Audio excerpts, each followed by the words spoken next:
Welcome to John, your daily sports dump, where we plunge into the sports world. We are a sports pipeline for breaking news, game recaps, and the hottest takes in the sports industry.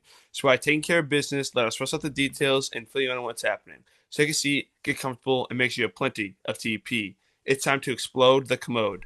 I'm your host, John, and today we got a big time interview lined up. Joining me today is water polo coach of Iona's men's and women's team, Brian Kelly. Coach Kelly has helped build Iona into a competitive and respected water polo program around the country. Coach Kelly, thank you for taking time out of your busy, and we talked about it before we started recording, on the road as well, to take time to do this. Thanks for having me. Yeah, no problem. So, first thing I really want to get into, you graduated in 94 from Iona, and then basically right out of the gates has been head coach there since 95. So what has that been like, right? You basically jumped from, it wasn't like, right, I'm going to take a year to, you basically jumped right back into to the work life. And I mean, going from a college kid to D1 water polo coach, that's a big jump. So what was that like? Yeah, there actually was a season in between. Okay. So my last season of playing was 93, the fall of spring of 93.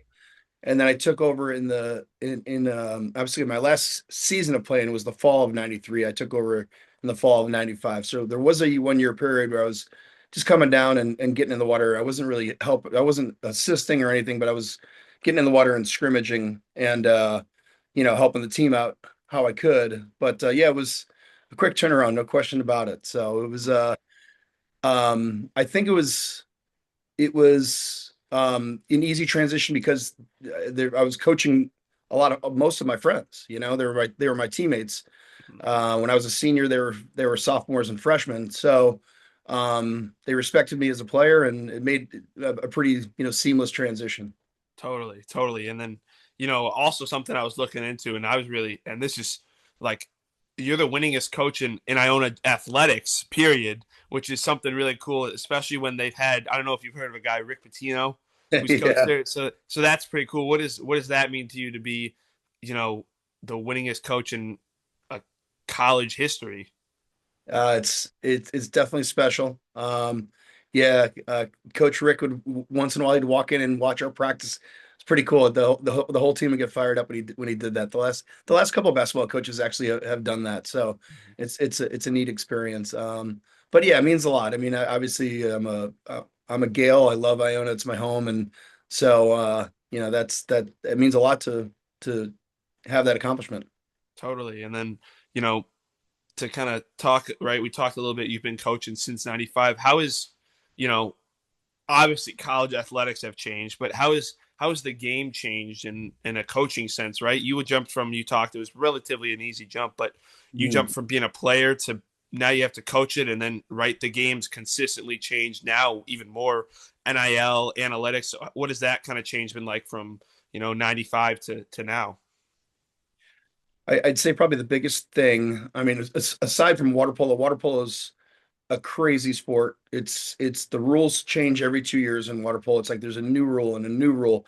It's a hard enough sport to coach as it is. It's a hard enough sport to referee as it is, but it makes it even more difficult when our rules are constantly changing. So, you're always having to watch what's happening internationally and what's happening in the Olympics, what's happening in FINA, and what's happening, in Europe in the off season to see how the game is played because a lot of those rules are coming into the NCAA, and so you got to really try to stay ahead of the game because it changes so quick, and then you have to change what you're doing as a coach. A minor rule change can really impact the entire game. And this is a rules year, so we're gonna have more changes. Coming up next year.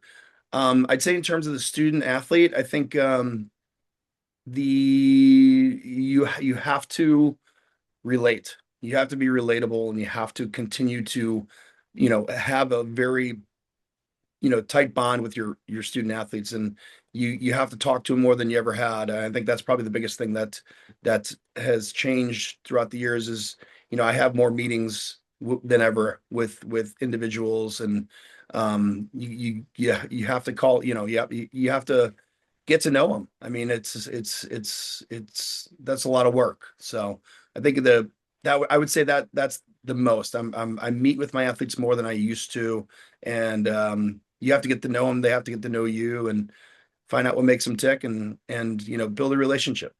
Totally, totally. Because I think especially now, I mean, I'm one of the first guys that comes to mind is when I'm thinking of like, right, you talk about getting to know your athletes. There's this dude in college basketball, PJ Haggerty, 4 years. He's averaged 20 points at three different schools. And it's like there's got to be something that the coaches just haven't wanted to get to know him or something that made him is want to transfer every year of his college eligibility. Like I think that's something that's really big too. Is right there could be a 5-star prospect coming, and if they get to know you, they're not going to leave you for a bag. But if they're like, I've only talked to him 2 times, Yeah, what's the point of me staying there? yeah, I agree. I agree. And it's tough. Oh, I have, 45 athletes, so it's very time consuming, but you have to do it. exactly. Yeah, I can imagine what it's like with one, college team. Now you got two, which is even more of a hard thing to manage. When you look back, right, whenever your career is said and done, what are you most proud of building at Iona? Could that be the culture, recruiting pipelines, right, player development, or something else that you think not many people talk about when they're talking about being a head coach? I'd say as a coach, um, there's a few different things. One of them is starting a program. I started the women's Yep. program. So that's that is one of my best accomplishments in my career. Then taking that program to three national championships tournaments. So that those are a couple of the highlights of my career. But as a coach, like I said, it's about relationships. But the best part of this is, seeing somebody I coached, 10 years ago, 15 years ago, 20 years ago, getting invited to their wedding, going, seeing their kids, be born, grow up, meeting their families, that kind of stuff, and continuing a relationship. That's hard to do. It's hard for, uh, it's obviously a two-way street. They got to stay in touch with me. I got to stay in touch with them. Yeah. It's really hard with how busy people are. It's a tough world. People got to work a lot. People got to work multiple jobs, and there's not a lot of free time for a lot of people. So, keeping those connections is probably my favorite part of the job. Totally, totally. I mean, I'm right. I just interviewed the Bradley head basketball coach, and that's something that he talked about too. Is he loves seeing his guys right play overseas, or he's got one dude who was at Bradley and is now at Nebraska, and he still keeps in touch a little bit with him, and that's something that he talked about. And I've interviewed Pacific's head coach James Graham as well, and he was talking about relationships or something that I feel that he feels like is so underrated as being a head coach, especially at the college level.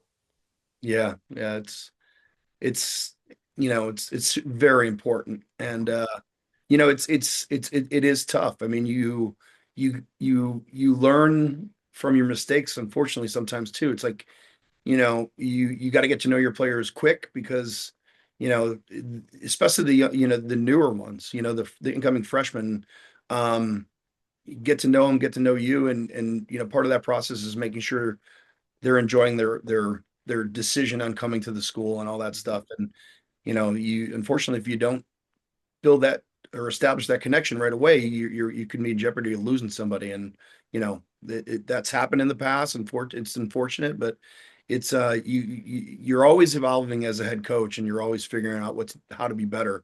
Mm-hmm. And that you obviously want everyone to come to your school, graduate, get a degree, show up for the alumni weekend, all that stuff, and stay in touch. But it is a lot of work. That's one of the hardest parts of the job. Totally, totally. And we kind of touched on this a little earlier, how you're the winningest coach in Iona athletics history. What would you say has been something that has made you so successful? Right, we talked a little bit about what it means to you, but what would you say that right you've been in Iona for 30 years now? That's not a fluke. There's a reason to that. So what do you think has been the biggest thing why you've been able to become such a successful coach? I would say it's constant constant improvement, and constantly evolving, and constantly constantly trying to learn from other coaches. So I've been on the NCAA committee Hmm. in terms of um, running the national championship tournament. I've done that for 8 years. And so you're going and you're watching teams practice, you're watching other coaches run drills, you're watching other coaches coach. You're sitting on the benches of the coaches during the national championship. So you're learning a lot about how they interact with their players, about how they interact with the officials, about what they're when they want to call their timeouts, when they want to, call a timeout, play a 6-on-5. It's a lot. So you learn a lot in those areas. I've done that 8 years, and it's pretty awesome. I mean, it's the highest level that of our sport is the national championship game, and I was had a chance to sit on USC's bench this year, and their coach Pinta is an amazing coach, and I'm going to learn from how he's going to react. How he's going to react to losing a national championship on a last second shot, which I've never seen before. And he's never seen before live. That's a lot. But one of the other things I do too is I try to get myself involved in as many camps and clinics as I can. So and I do one every single year in Orlando. I'll be leaving for that this week. Working with, some people have become some of my best friends, not just in coaching, but best friends in life. And you're working with like those coaches, closely, and you're picking up things they're from them. They're picking up things from you, and just it's you're constantly trying to learn, and you have to. So Hmm. Totally, totally. And we talked about this a little bit earlier. How you actually beat me to it. How you started the women's program at a women's water polo program at Iona. What was that like? And what were some challenges? And then how does that come up? Right. I mean, obviously you want everyone to be able to participate, but right, my dad started the water polo program at my high school, but I can imagine it's a little harder at the NCAA Division One level. So what were some challenges like that? And then what was it like to sort of see it and then see the success that you've gotten with it? yeah, well, it was it was kind of random, and I can't take full credit for starting it myself because um, I was a dual sport athlete. I swam and played water polo. So, obviously, being on the swim team, there was men's and women's swim teams. So I, was swimming with, you know, we practiced together, all that stuff. We went to the meets together. So I was friends with a lot of the female swimmers. And when I took over the men's job, coaching water polo, a few of them approached me and said, "Hey, we'll play water polo for you if you start a women's team." So it was kind of like me doing it. They're part of their idea, and then now it's like, okay, we got 4 or 5 swimmers that want to do it. Now it's 6, 7. Now we still need more people. And we had a girl from like the soccer team, and a girl from the volleyball team.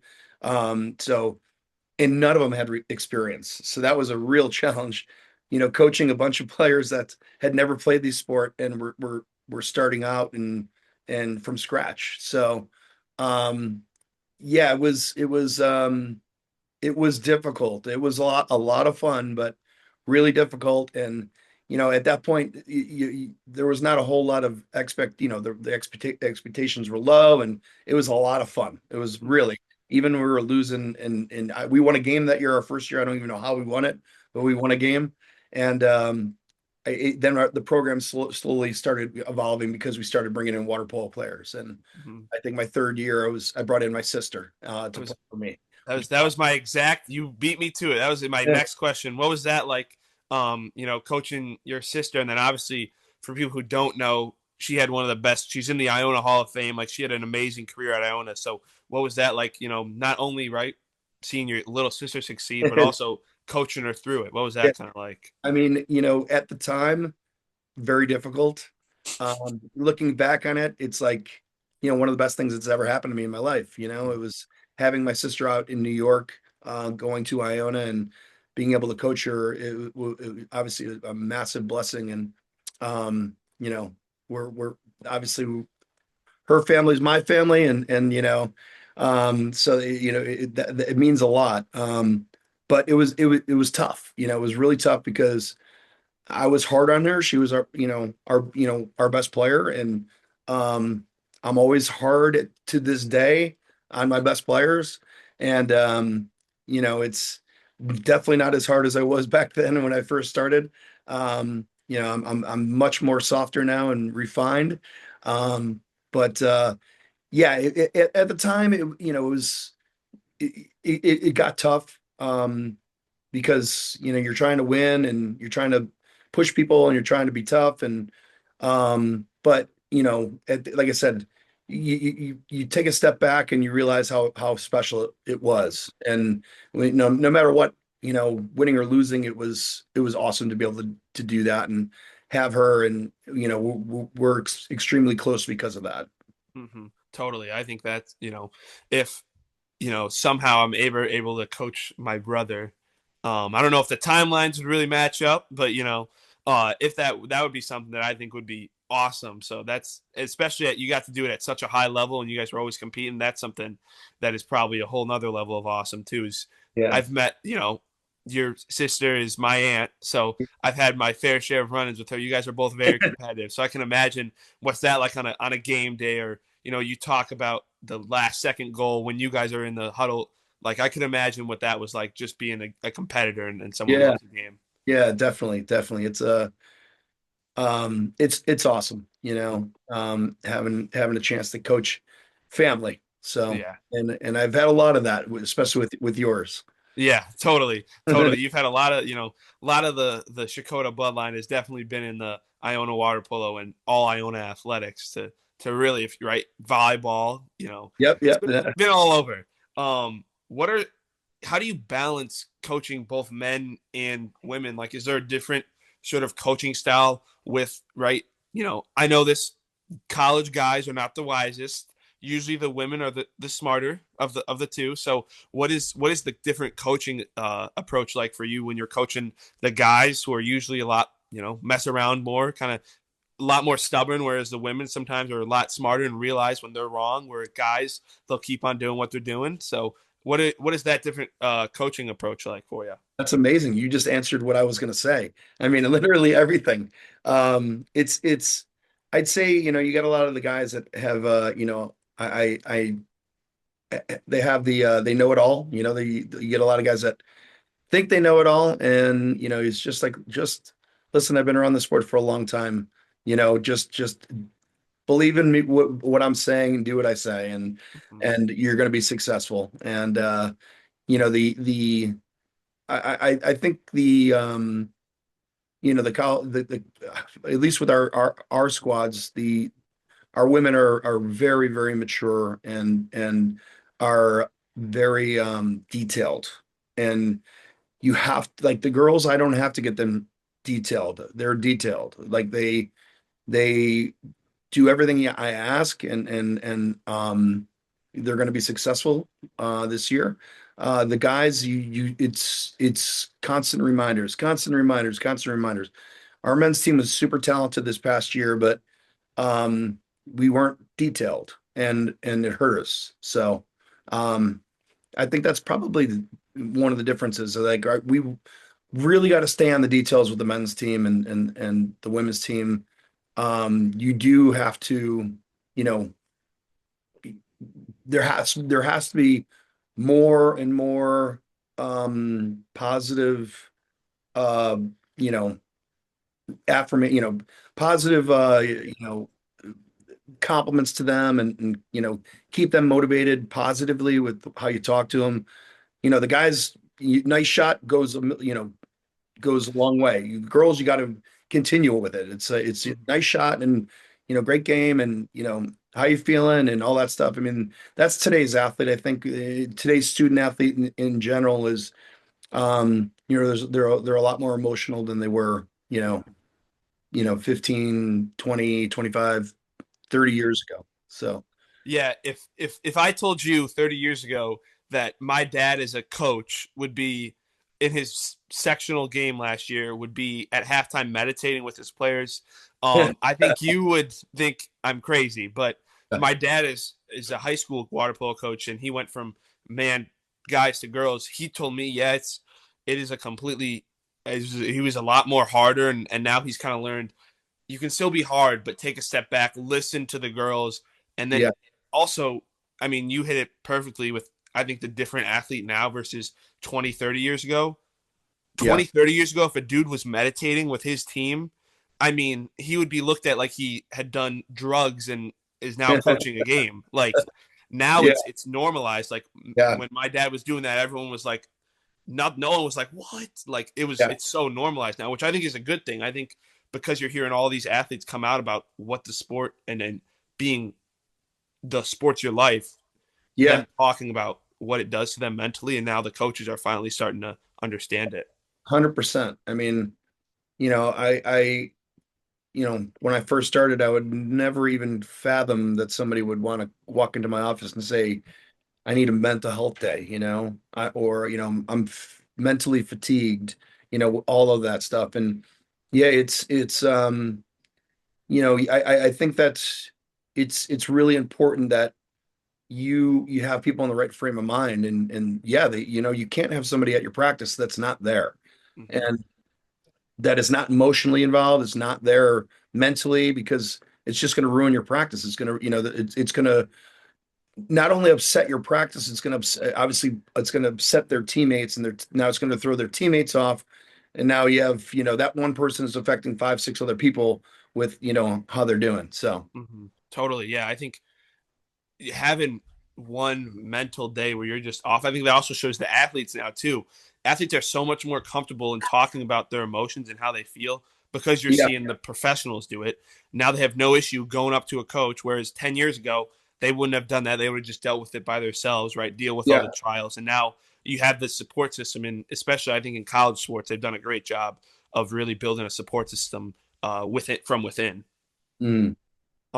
So next, what would you say in your tenure, if you could describe Iona and Iona Water Polo, what would you describe it in like 3 words? I'll give you 3 words. What would those words be to describe Iona Water Polo in the years that you have run it?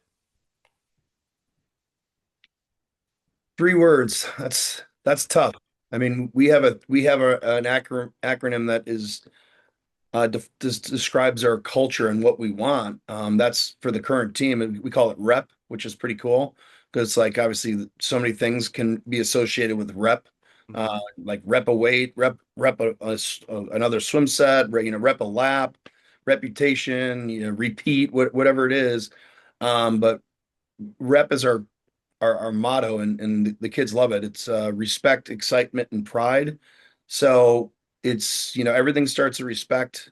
Whether it's, how you talk to each other, how you talk to your coaches, how do you talk to teachers, how do you talk to the person in the cafeteria, your RA on your floor, whatever it is. If you start everything off with respect, you're going to be starting off everything on the right foot. And excitement is we want we want you to have fun. It's a game. You're playing a game.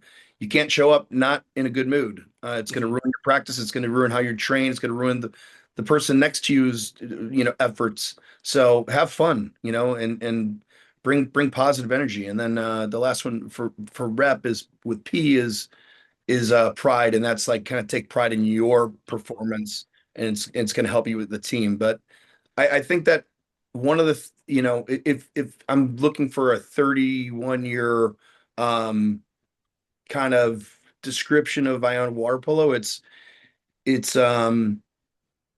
I really push to have each student athlete really enjoy themselves, try to be successful in the three main areas that you are of college life, and that's obviously do well in the classroom. That's doing well in the water and doing well in the pool, but being successful socially too is massive. I mean, you're right outside New York City. You're 20 minutes from 20 miles from New York City.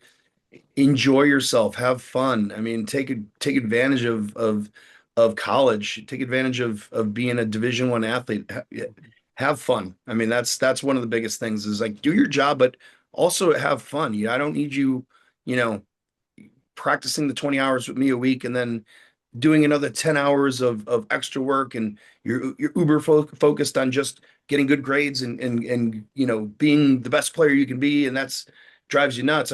You know what, get on the train, go into Manhattan, go to an art gallery, go to a concert, go sightseeing, walk around, check out the architecture, whatever it is. Enjoy being a college athlete. That's super important. Totally. What and I think also right. I've been to Iona, the campus. You got to enjoy the food spots around there too. There you go. Exactly. Exactly. Um, what You are go- something you talked about a little bit? What are some non-negotiables that when you're looking for in a recruit? Right, this recruit could be the top person in the class, but if they don't have what specific thing is kind of something that turns you away from them. Yeah, I mean,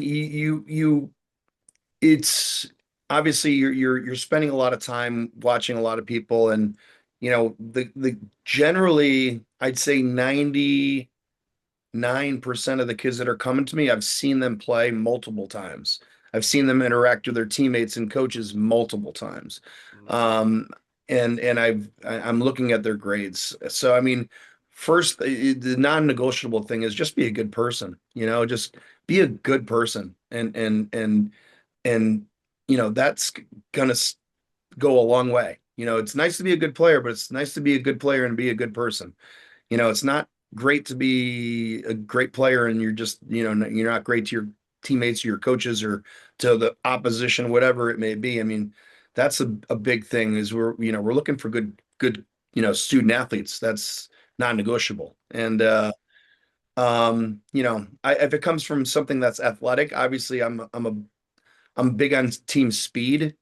Um, we have a variety of student athletes at Iona that play for both my programs, from scholarship athletes to non-scholarship athletes to walk-on athletes, that kind of thing. So the common theme is, if you're fast, you're going to be able to play for me Mm-hmm. and be able to fit into our program. So Mm-hmm. um, you know, big, obviously you want an athlete, you want someone who's, big, strong, and fast, but you know, that's all great, but not everybody is 6'4", 6'5", playing water polo, so Yeah. um if you're not that, you better be fast. So but yeah, I'd say for the most part you're looking for good kids. So before we got rudely interrupted by the Wi-Fi cutting out, um, what are some common mistakes that you see with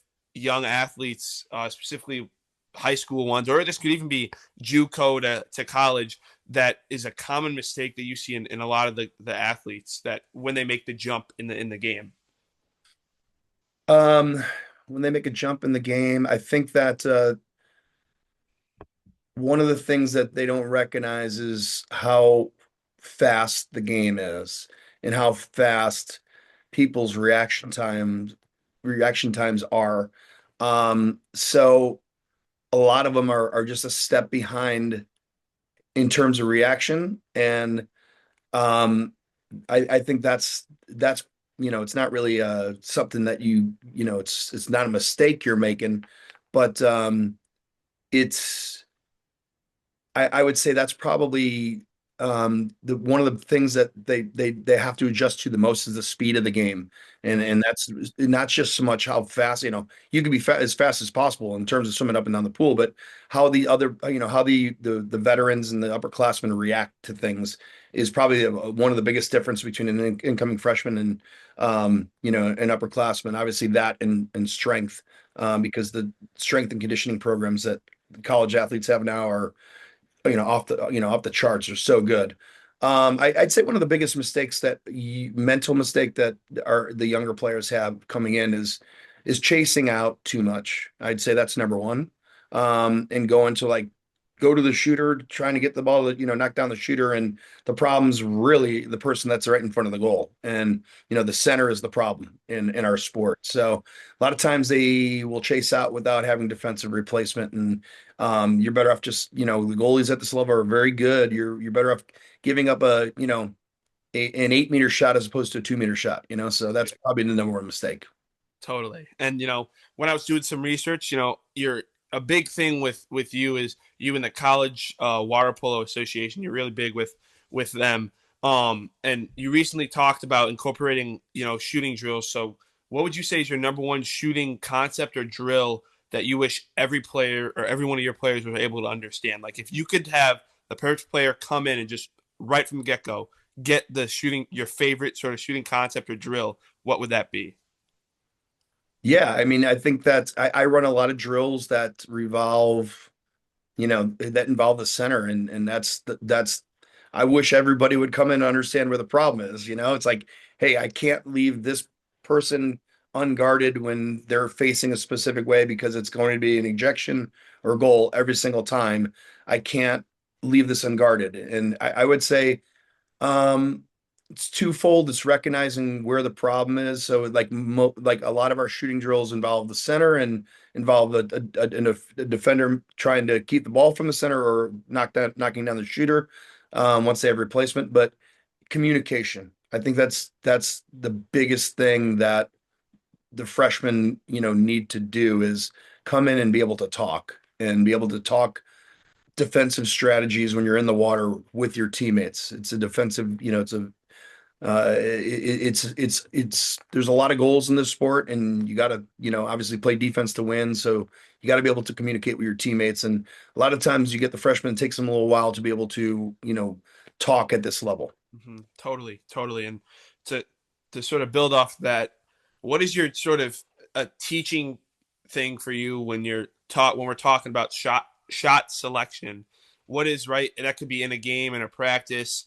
You know, where to specifically shoot on one specific goalie because I'm assuming there's always going to be film. So, what is that sort of coaching like when you're trying to right? You see, let's say a goalie on his weak side is always leaving that side open on a specific play. What is that kind of coaching like without obviously giving away game plans and stuff? We don't want to compromise that stuff. What is that kind of like coaching, your players to be like, all right, we got to execute this weak spot or else we're screwed. Yeah. I mean, it's honestly, it's a lot of repetition, and the team will come in and you hand out team philosophies that kind of it's you go through them, and it's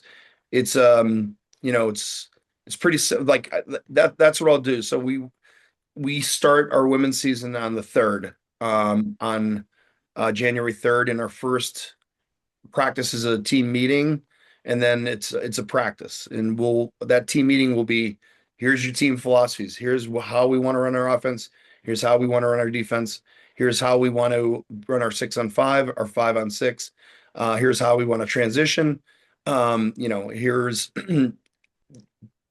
how you want to defend transition, and it's basically spelled out to them. So, and then it's constant repetition. Stop the drill. Hey, this our team philosophy says this. You just did this. So everybody understands that getting you need to be on the same page. We're all trying to do one thing, and so it's just like any sport. It's education, and Mm-hmm. it's repetition. So Totally. yeah, time on task. Totally, totally. And you talked about a little earlier how since you've been able to work with the water polo and NCAA and the board and stuff, and you've been able to go to the championships of for the men's you just talked about. What is that like being at the championship games and learning from the elite like championship level coaches, watching the championship level players? What is that like, right? Because you talked about you also go to these to um, learn from the best coaches in the country. So what is that also like as well, being right there with watching the best coaches in the country compete and what kind of notes do you take from that? Everything. Literally, I'm taking notes of everything. How they run their warm-ups, how they run their shooting drills, how their practice is, that leads, their practice that leads up to them playing in a game is. And I would say one of the things that really stood out to me when I go to NCAA championships and I'm watching the teams practice, before an elimination game. Like they have the game's on Friday, on Thursday, what are they doing? Are they going really light, really easy, resting up for the game? I'd say the most of the teams that are there and have been there in my 8 years of doing it are going really, really hard. It's like, wow, they're like playing they're practicing like it's a game, that's one of the things that really jumped out to me was how hard some of these teams really train the day before a game. So there's no holding back. It's like, the game needs to be the easiest part of the week. It's like the practice needs to be harder than the game, and the game's easy for you then. So Totally. that's really cool. Totally. And, I asked James this, and any other water polo player or coach that I ask, I'm going to ask him, what do you think the NCAA or, you know, any water polo level at the high school or at the professional, do you think they need to do to grow the game, right? Because, a lot of people only really watch water polo every 4 years Yeah. when it's on in the Olympics. And, right, that's, awesome water polo. But Yeah. what would you say that the NCAA everything needs to do to grow the sport at the college level? I really like what they're doing now, with with streaming, and you're seeing a lot of schools that are on ESPN Plus. Mm-hmm. So, it's pretty awesome when you can go to ESPN Plus and, you're watching, you could click on on hockey and watch, the Blackhawks play. Yeah, You click on college, and watch water polo, watch volleyball, watch whatever sports going on. It's awesome. Like the same app that you're watching Conor Bedard is the same app you're watching, a Shakota brother playing in water exactly. polo. So it's pretty cool. And I think they do a good job with that. It would be nice to. I think if they were really wanting to continue to build water polo, I think that, it'd be nice to see um, more games on big platforms. Mm-hmm. So, in my opinion, I think the NCAA championship should be on, not, I mean, it's great that it's on NCAA.com and that kind of thing, but why can't it be on ESPN? True. I mean, if you're watching, darts, and no offense to, or, to anything, I'm saying if you're watching darts, you're watching bowling, you're watching, cards, people playing cards, all that stuff. It's get that's not great for them. I'm happy. Well, I love watching that stuff on ESPN. Well, let's get water polo on ESPN. Exactly. I mean, you said it yourself. Like, so many people watch water polo, and I have so many people that come up to me in an Olympic year, and they're like, "Man, that is really cool. It's such a cool sport." And I'm like, "Yeah, I wish it was on TV more because people love it. People love watching water polo." Um, yeah, and it's been really cool recently with the announcers have done a really good job in the Olympic Games. So Mm-hmm. Yeah, I think I completely agree, right? Like ESPN, if if you're giving darts, which some people consider a sport, on ESPN, why are we not giving a sport where you're literally trying to actively, if you're watching, it looks like they're trying to get drowned. Like, why are we not putting that on ESPN? You yeah. know what I mean? So my next question, my last sort of Iona based questions, and then I Right. talked about it earlier. We'll be talking some Chicago sports as you know from the Chicago area. Um, what has been the toughest road environment that you've ever coached at? Wow. Toughest road environment. Um, there's been some tough ones. I'd say, UMass, playing at the old Amherst pool was a really tough environment. The students were right on top of you, and they had a really good program, and Mm-hmm. they really supported the team well. And they were just yelling in your faces, and they were like, the stands were like 5 feet, like, above the bench, and it was tough. That was a tough one. That's one of the toughest environments that I can remember as a player and as a coach. Um, let's see what else. We went to Mount St. Mary's. Mount St. Mary's is a really tough environment. It's there's like no deck space, so So, everybody is packed into this small area, and it's really loud. That's a very tough environment to play in. Um, the Naval Academy, when you're playing Navy, and you have, obviously they have, uh, uh, a bunch of people in the stands, is always a really tough environment, especially when it's like a playoff scenario. They pack the place with midshipmen, and they get loud. Those are a couple. hmm definitely, yeah. I've heard some stories about UMass because my dad was always telling me UMass and Fordham were the two that, especially when he was playing, those were the two definitely hardest places to play. Yeah. Um, what is the toughest, road environment we talked about? Toughest road trip you've ever had to do, right? You've been doing this for 31 years. There's got to be one that's been like, oh, just Yeah, I mean crazy. it's fun Hmm.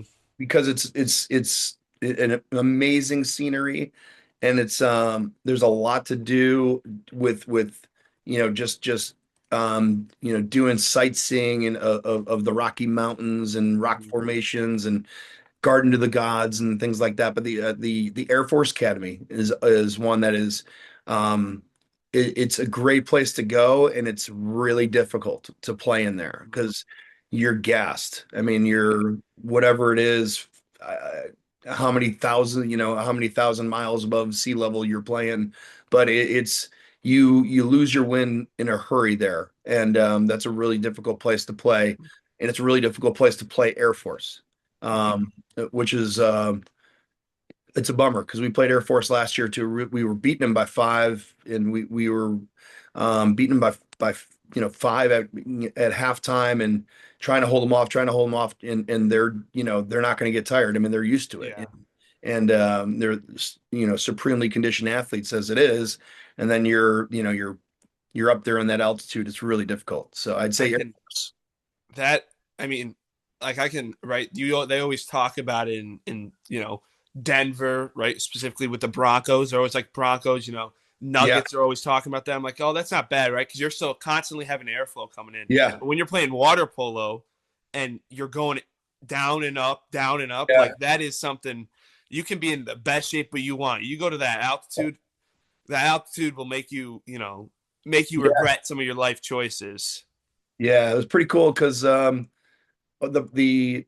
I have a buddy that I was on the NCAA committee with Matt, and he's at Air Force now. He was at Pacific, now he's at Air Force, and he was able to get us a tour of the football stadium, and that That's was awesome. awesome, so Mhm. cool.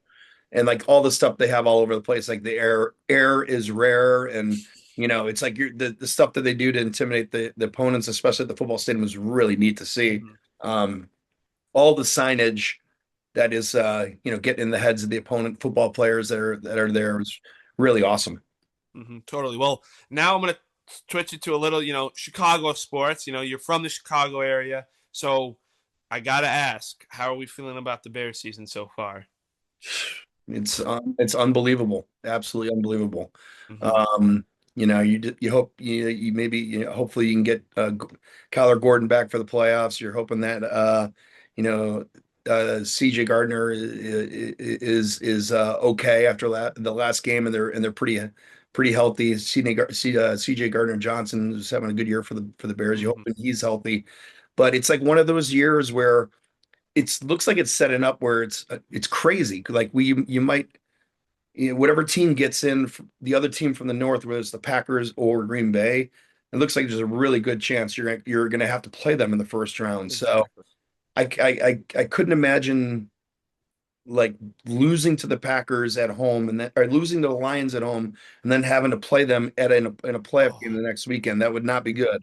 So, but I think the Bears are unbelievable. I mean, everything, so many things are going their way, and their offense and their running game is like not that I fare either of those two teams, the Packers or the Lions. It'd be a great game, but I think the Bears running game is could make obviously make them a candidate to go really far. yes. So I still think they need a little bit of help on defense. But their defense is not complete in my book to be I probably a completely Super agree. Bowl team, but they take the ball away, and you never know. You never know. They could beat Exactly. anybody. So Like and this year is like there's no real super team. Like they could win the Super Bowl this year. They have enough talent to do it. I think they have the talent. I think it's can you get lucky on the other side of the bracket, right? Can Yeah. because the Rams are the team that scares me. Like Yeah. even though right Seattle's the number one seed, the Yeah. Rams Matthew Stafford playing the way he is. Once they get Devonte Adams back, you got Devonte and Puka. Then you got Kyron and Blake. Like they got weapons and weapons, and then they have one of the best coaches, Yeah. in the NFL in Yeah, Sean McVay. But yeah, I think you hit it right on the knot. If run game having a dominant run game in the playoffs is something that I think is so underrated because you want to know what we can do? We could win the game 14-7, but if we're dominating time possession, you're not going to get the ball, and that's the yeah. Packers did that to the Bears basically That's that just whole happened. game. Yeah, yeah, that's what So just happened. So yeah, Stafford would be tough, man. 40 touchdowns, 5 interceptions. He's having a crazy season. But you know what? And you said about McVay, mm-hmm. I've been watching the Bears for a long, long time. I'm 53 years old. Been a Bears fan my whole life. Now we have one of the best coaches in We football. This do. guy is legit. Yeah, Ben Johnson. I think that play call where they get the Jahade Walker touchdown shows, right? It obviously great throw by Caleb on the back foot. You have to place that perfectly so it doesn't go out of bounds. Yep. But it also shows his faith in Caleb in the play call, right? They're blitzing. You saw Yeah. the lineup on the line of scrimmage. They're sending the house. Yep. In order for him, like for Ben Johnson to make that sort of play call where, all right, we're gonna send Caleb running back and have we know that this is gonna break the coverage, but we need Caleb to make that. That's a crazy call Yeah. for him. And I think the game was over when the Bears recovered that onside kick. I really think that takes Yeah. the wind out of the Packers, and they're not winning Yeah. that game after that. Exactly. Exactly. Just like the unfortunate interception that they threw against the Packers two Mm-hmm. weeks before. Mm-hmm. That's the same thing, man. He Exactly. he he has supreme confidence. Who cares that they ran the same play? Everyone's like making a big deal about the same play. He was open. Caleb just missed Yeah. the throw, but he's got Exactly. confidence in Caleb Williams to call that play. Mm-hmm. It was there. So Exactly, right. And that's one thing that I think this is in my right. I'm only 19, so I haven't seen too much. This is the first Bears coach that I feel like really believes in his quarterback. Right, Matt Nagy. yeah, You yeah, don't know if he really believed in Mitch, but you've seen and you've heard Ben Johnson say, "I believe in Caleb. He's going to come around. We're going." He even said after that Lions loss, "We're going to be playing our best football in December," and now they're doing that. yeah, definitely. Pretty And awesome. you got really, you know, I know you're a diehard Sox fan, but you're also a big time Blackhawks fan. So what has that kind of been like the turnaround with the Hawks this year? Right, they're not amazing, but you're seeing huge steps in Bedard and all those young guys on that team. So what has that kind of been like? It's a bummer that Bedard got hurt because they were Mm-hmm. playing really good hockey. And obviously they're taking a step back. They've taken a step back massively on offense. Mm-hmm. Their offensive game is not what it was. Obviously, that's what happens when you're, one of the leading scorers in the league is taken off your team. But they're fun to watch, and they're only going to keep getting better. They have so many prospects that are legit. I can't wait to see these guys when they're on the team. Obviously the guy playing in the Swedish Elite League is lighting it Yeah. up, and Mm-hmm. Kanserov. I mean, there's so many guys that you're like they have like potential superstars that are like in the minors, and obviously um Swedish Elite. I'm blanking on the guy's name, but in the Swedish Elite League, that Mm-hmm. that guy's tearing it up. So yeah, we're looking forward to it. Yeah, I mean, Totally. yeah, and the Sox, big move. I was about you hit it. You hit it. Like I was about to talk about that. The Sox, like with this big move, like even on their top prospects, like you could envision this team in 2 years. You just talked about with the Blackhawks. The Sox arguably have you can you can build this team based off of prospects and potential superstars Yeah, just now. And I think that Murakami, I think it could be very similar to the Yasmani Grandal signing a few years yeah, ago, yeah, where right it was sort of they went from 500 and then took a jump.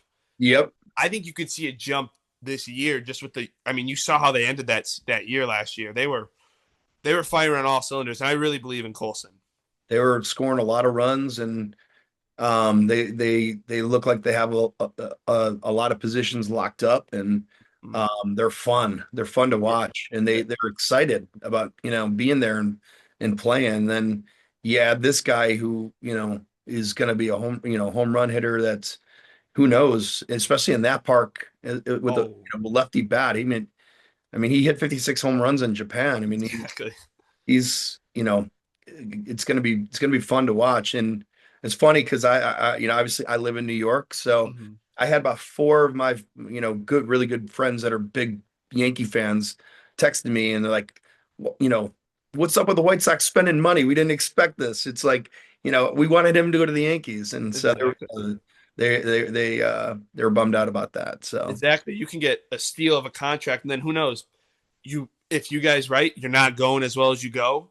At yeah, that end of the 2 years, right, that would stink. You could trade him and get a bunch of prospects back, or you re-sign him. He's your DH of the because he's going to be 27 when yeah, this contract is done. You yeah. re-sign him. He's there for this, new window of the White Sox, and then who knows where we are in 10 years? Maybe we got a Bears, Blackhawks, and a White Sox, championship in 10 years. That would be awesome. I don't know if that's going to ever happen, but That would be awesome, especially for a diehard fan like myself or you Mhm. that have been living living through some tough times. So yeah, I'm old enough to be obviously blessed to have watched, Walter Payton and watched the 85 Bears and Yeah. lived the Michael Jordan era Yep. and see the last decade with the Blackhawks and go to the 2005 World Series. I was there for that. That was pretty awesome.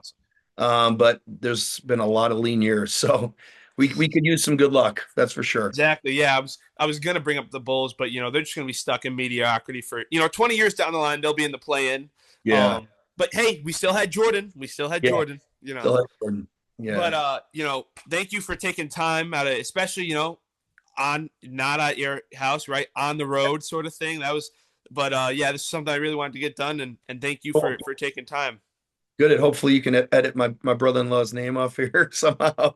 Uh, Yeah, yeah, I will. uh, yeah, I'm remote, so I didn't bring my work computer on the road with me, but We made it work though. there we go. There we go. Yep. Thank you guys for watching this episode of John Your Day Sports Sump. Don't forget to follow me on Instagram, sports updates and hot takes in real time. Join me next time at John Your Day Sports Sump. We'll be dropping it like it's hot with sizzling sports updates. Until then, keep game face on and stay regular. Don't nobody go in the bathroom for about 35, 45 minutes. Somebody open